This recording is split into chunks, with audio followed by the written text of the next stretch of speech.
This content is not designed for use as a medical reference to diagnose, treat, or prevent medical illnesses or trauma.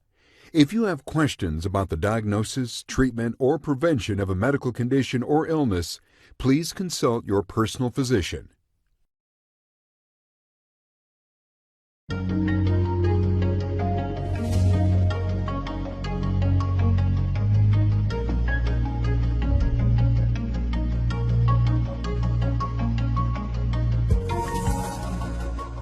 Hello, and welcome back. Today's lecture is the first of two that focus on Parkinson's disease. We'll review some basic information about the disease, including signs and symptoms of the disorder and underlying brain pathology, and we'll also discuss the related disorders, Parkinsonism and essential tremor.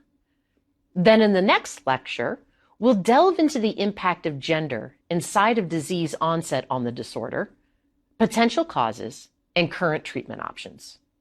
Okay, let's get started. So what symptoms come to mind when you think of Parkinson's disease? Shaking, like a hand tremor? Problems with balance? Perhaps slowness of movement? Usually some sort of motor problem though, right? Most people do. But Parkinson's disease is also associated with a number of non-motor symptoms. And it's actually these symptoms that have the greatest impact on a patient's quality of life. Parkinson's disease was originally described in 1817 by an English physician named James Parkinson. Most people actually develop this disease after the age of 50. Referred to as late onset Parkinson's, although there are cases where people have developed it at a much younger age, in which case it's known as early onset Parkinson's. Think Michael J. Fox, who was diagnosed at the age of 29. When it comes to motor symptoms, about 70% of people with Parkinson's have something called a resting tremor. This tremor typically starts in an extremity, like a hand, and at first only appears on one side of the body. Over time, though, it affects the other side of the body as well. It's called a resting tremor because the shaking occurs only when the particular body part, like the hand, isn't being used. As soon as the person uses it, maybe they pick up their car keys or use a pencil, the tremor stops. A Parkinson's patient I once knew shared a story about his motor tremors. He said that on Saturday mornings, he liked to sit on the floor and watch cartoons with his 5-year-old grandson. One day, as they were doing this, the grandfather's hand started to shake because of his resting tremor. Without speaking or even taking his eyes off the television, the grandson grabbed his grandfather's hand and shoved it under his leg. He was tired of that hand interfering with his cartoon time. Other motor symptoms you might notice in a Parkinson's patient include poor balance and falling a lot, slow movement, known as bradykinesia, and trouble initiating or even stopping movement. For instance, patients might be reluctant to initiate the movement necessary to get out of a chair. Or once they start moving, they may have trouble stopping and may run into a piece of furniture or a door. Maybe they walk with a shuffle, taking a series of small rapid steps. Or maybe they freeze when they walk and are incapable of moving forward. This typically happens if there's a change in the pattern on the floor, such as when the carpet changes to hardwood. Motor symptoms can even affect speech. The patient's voice might become softer, and they may even talk slower than they used to. Other possible motor symptoms include micrographia, which simply means their writing gets smaller over time, and a reduction in facial expressions. So for instance, they might not be able to smile even though they feel happy or find something funny. If you think about it, we actually rely a lot on our facial expressions when communicating with other people. And because this symptom makes some patients feel self-conscious or even socially awkward, they may limit their social interactions with others, which can oftentimes lead to symptoms of depression. It's only within the last few years that researchers have come to realize that Parkinson's disease is much more than a motor disorder. In addition to depression, some Parkinson's patients have visual hallucinations. Others, about 75%, have problems with sleep. They may have a difficult time with sleep efficiency, so falling and staying asleep, sleep fragmentation, or short interruptions in sleep throughout the night, as well as other sleep-related problems. Fatigue is also a common symptom, as are issues with autonomic dysfunction, so low blood pressure upon standing, oily skin and excessive sweating, urinary incontinence, and altered sexual function. In addition to some of these psychiatric and autonomic non-motor symptoms, there's a lot of evidence to suggest that Parkinson's patients also exhibit sensory and cognitive deficits. Typical sensory changes include a diminished sense or total loss of smell, as well as a number of visual deficits.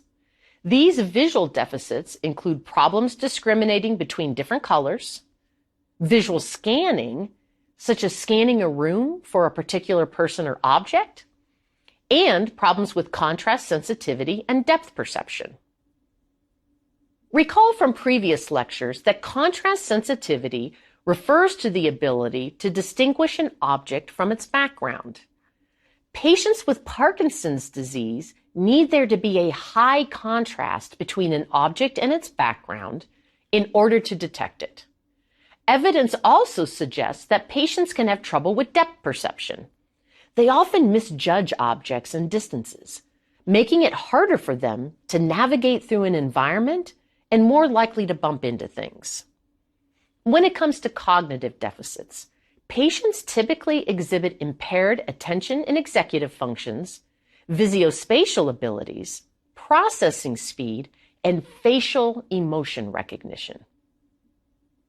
Let's start with attention and executive functions. Parkinson's patients will often have difficulty concentrating on a conversation or reading a book, or perhaps difficulty walking and talking at the same time. They also experience problems with planning, problem solving, and working memory, even in the early stages of the disease. Recall that working memory is the ability to remember and use relevant information while in the middle of an activity. So, for example, Parkinson's patients may have difficulty performing mental arithmetic or recalling the steps of a recipe while cooking a favorite meal. The sleep problems I mentioned earlier can contribute to these deficits in executive functions. Dr. Karina Stravitsky, myself, and our colleagues at Boston University conducted a study where we examined the association between sleep quality and cognition in both Parkinson's disease patients and age-matched control adults. The study found that these sleep quality problems correlate with performance on executive function tests, but not on tests that examine things like verbal and visual memory abilities. Remember that a correlation means there's an association or relationship between sleep quality and executive functions. Those with more sleep problems perform worse on tests of executive function. However, this association does not imply causality. That is, we cannot claim that poor sleep quality causes the executive function deficits or vice versa. But we do know that the two variables are related to one another. Impaired visuospatial abilities among patients makes it hard for them to navigate through the environment or read and follow directions on a map. But we'll talk about this further in a bit.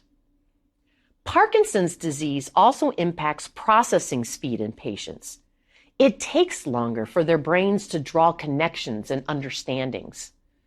So, for example, If I ask a Parkinson's patient a question, it may take them longer to process what I'm asking and how to answer the question than it would for someone without Parkinson's disease. This kind of slowed information processing is known as bradiphrenia. We mentioned earlier that Parkinson's patients have difficulty making emotional facial expressions. As it turns out, they also have trouble recognizing emotional facial expressions in other people. A study I conducted at Boston University with doctors Urena Clark and Alice Cronin-Galum explored this issue.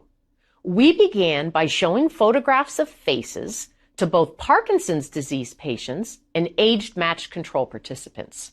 These faces exhibited different emotions: anger, disgust, fear, happiness, neutrality, sadness, and surprise.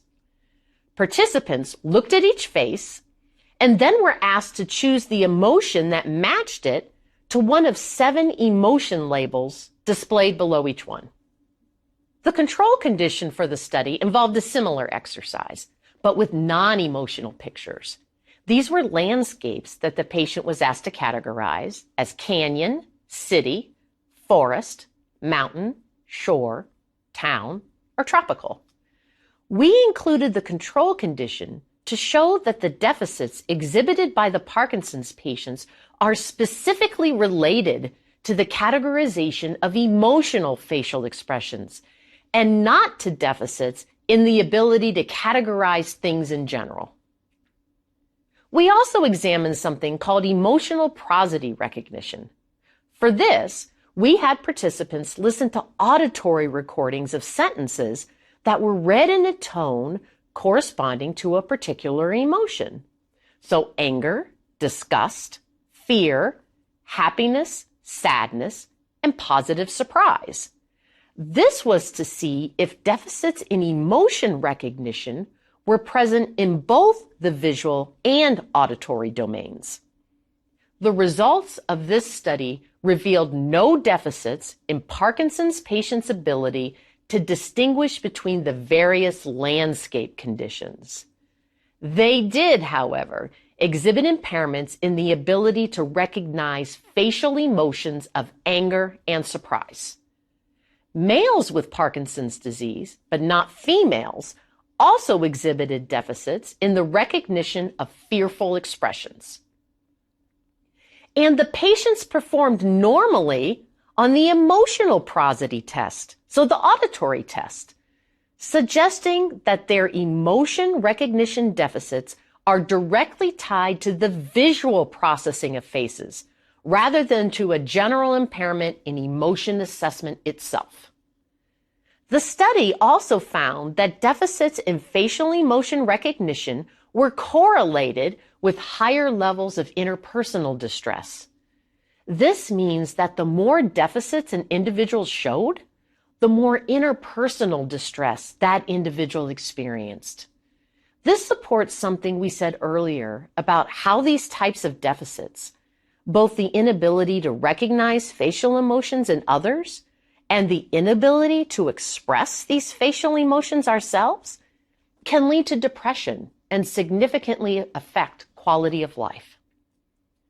So given all of this, you can easily see how both motor and non-motor symptoms can adversely affect patients' ability to function independently. Keep in mind, though, that not everyone will have every symptom, and that these symptoms can appear at any point during the length of the disease, even at very early stages. Now let's turn to the neuropathology of this disorder. Many different brain areas are affected by Parkinson's disease.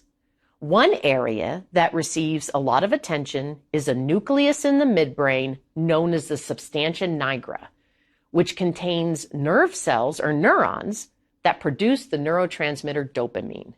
We briefly talked about this nucleus early on in this course. Dopamine plays a role in reward and movement. We actually have 2 substantia nigra, one on the left side of the brain and one on the right side.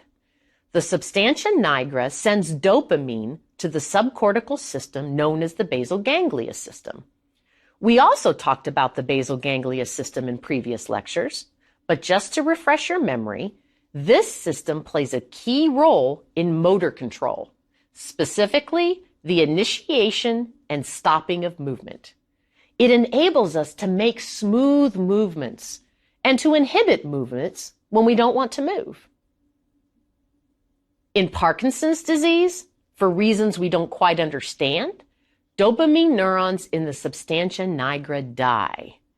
This typically happens on one side of the brain first, so in only one substantia nigra, before ultimately affecting both of the substantia nigra.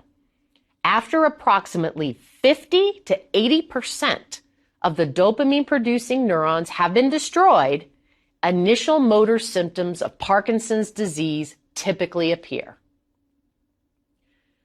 Now let's think about this for a minute. Motor symptoms don't appear until a large percentage of dopamine-producing neurons have been destroyed. This suggests that over a period of time, perhaps even years, people are losing dopamine neurons and they don't even know it. Parkinson's disease is in the process of forming, but there is no method by which to detect or identify it until the symptoms present themselves. In healthy dopamine-producing neurons, the dopamine is sent to the basal ganglia system, enabling us to have motor control. But if these neurons are being destroyed in the substantia nigra, then smaller amounts of dopamine are reaching the basal ganglia system. This lack of adequate dopamine then causes deficiencies to occur in the basal ganglia system, which can lead to the appearance of tremors, slowness of movement, problems initiating and stopping movement, and so on. The basal ganglia system sends information to cortical areas in the brain, specifically the frontal and parietal lobes. So if it isn't functioning properly, the signals it sends to these areas won't be normal either. Given what we know about the frontal and parietal lobes, we might predict the appearance of deficits in executive functions and visuospatial abilities, which is exactly what we see. If you were to look inside the substantia nigra of a Parkinson's patient, you would see something called Lewy bodies.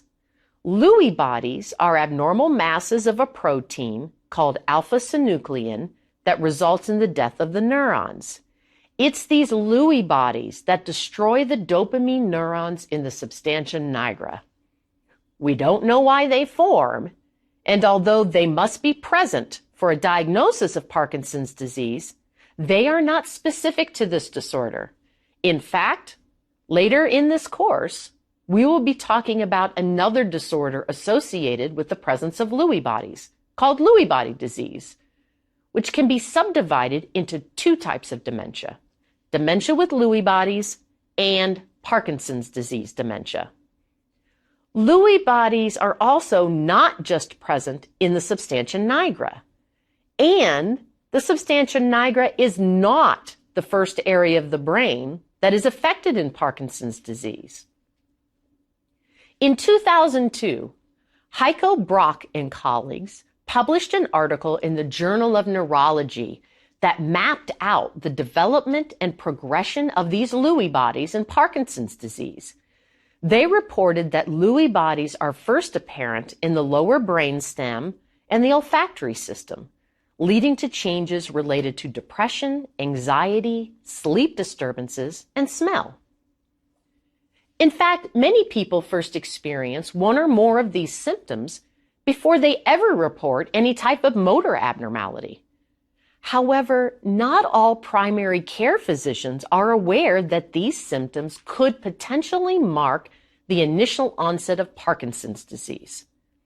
Of course, they also might not be related to Parkinson's at all. People can experience changes in smell, depression, anxiety, and sleep disturbances for a wide variety of reasons. To confirm a diagnosis of Parkinson's disease, physicians would need to rule out a variety of other possible causes through testing, and then followed the patients over time to see if additional symptoms present themselves. After a while, the Lewy bodies start to appear in the upper brainstem, including the midbrain, where the substantia nigra is located, and the basal ganglia system. This is when the motor symptoms of the disease first appear due to the effect of Lewy bodies on the dopamine-producing neurons. Finally, the Lewy bodies start to impact more cortical areas of the brain, especially the frontal and parietal lobes. This is when we start to see the changes in cognition we talked about. So basically, what you are seeing is that even though the Lewy bodies first appear in very confined areas of the brain, the lower brainstem and olfactory system, over time, they spread to multiple areas of the brain. And the more areas of the brain that are affected, the more symptoms a person will exhibit. We'll return to Parkinson's disease in our next lecture. For now, though, let's move on to talk about two other disorders. One that affects all patients with Parkinson's, and one that is often mistaken for the disease. The disorder that afflicts all patients with Parkinson's disease, and many without Parkinson's as well, is Parkinsonism, a clinical syndrome characterized by movement problems such as tremors, slow movement, and stiffness. Parkinson's disease is one cause of Parkinsonism, but there are other causes as well, including encephalitis, drugs, both prescription and illicit, brain tumors, mercury poisoning, and carbon monoxide poisoning, to name just a few. One of these other causes is discussed in the 1990 film Awakenings, starring Robert De Niro and Robin Williams. A great film, by the way, if you haven't seen it. The film is based on Oliver Sacks' memoir of the same title. It tells the story of Malcolm Sayer, who in 1969 discovered the beneficial effects of a drug called levodopa, which, as we'll discuss in the next lecture, is one treatment given to Parkinson's disease patients. Sayer gave this drug to patients who survived the 1917 to 1928 epidemic of encephalitis lethargica. These patients exhibited a variety of movement problems characterized by Parkinsonism. In fact, many were so impaired they were catatonic. The drug was actually quite effective, returning many patients to a normal state, but only temporarily. Unfortunately, side effects developed, including convulsions, paranoia, psychotic behavior, and dyskinesia, which is involuntary jerky movements. And the drug eventually stopped working, returning patients to their original catatonic state. Another interesting example of Parkinsonism can be seen in a 1986 episode of the public television series Nova, titled The Case of the Frozen Addict. This episode tells the story of 6 young California drug users who, in July of 1982, found themselves in emergency rooms, unable to talk or move. These young people all presented with symptoms that were indistinguishable from Parkinson's disease. This mystified doctors, who struggled to figure out why 6 healthy young individuals suddenly appeared so disabled. It turns out that their symptoms were caused by injecting themselves with a bad batch of synthetic heroin. The heroin was accidentally laced with a toxin that destroyed the substantia nigra in the brain, which, if you recall, is located in the midbrain and is essential for normal movement. This toxin turned out to be a molecule called MPTP. Whoever made the batch of drugs had intended to make MPPP, which is a variant of the painkiller Demerol. The 6 young patients were given levodopa, which unfortunately only provided short-term relief. In the end, Brain surgery that involved the transplantation of fetal tissue did end up aiding some of the patients. Although unfortunate, this chemistry mishap did lead to a major medical breakthrough. You see, up until this point, researchers were hampered in their efforts to study Parkinson's disease because it is a disease that only appears in humans. Discovery of MPTP and its impact on the substantia nigra, however, allowed researchers to induce Parkinson's disease in animals. It allowed researchers to now study why cells die in Parkinson's disease, and it also allowed them to test new potential medicines for future treatment. As to essential tremor, this is a nervous system disorder that causes rhythmic shaking. Essential tremor primarily affects the hands, but may also affect the head, voice, arms, or legs. The shaking occurs when the individual engages in simple tasks, such as tying their shoes, drinking from a glass, writing, or shaving. Symptoms may be aggravated by stress, fatigue, caffeine, and temperature extremes. This disorder is primarily seen in people 40 years of age and older, and the symptoms typically worsen over time. The disorder is by no means life-threatening. People tend to live normal lives, though they may experience some difficulty engaging in everyday activities. Sometimes essential tremor is confused with Parkinson's disease. One primary difference, though, is that in essential tremor, the shaking occurs when the individual is using their hands in some manner, whereas in Parkinson's disease, the shaking occurs when the hands are otherwise at rest. In addition, the neuropathology of these two disorders is quite different. Specifically, essential tremor has been linked to deficits in the cerebellum, which is not a structure implicated in Parkinson's disease. I hope you've gained some insight into Parkinson's disease, Parkinsonism, and essential tremor today. In our next lecture, we'll talk about how gender and site of symptom onset impact the presentation of Parkinson's disease. We'll also discuss the causes and treatments of this disorder. See you then.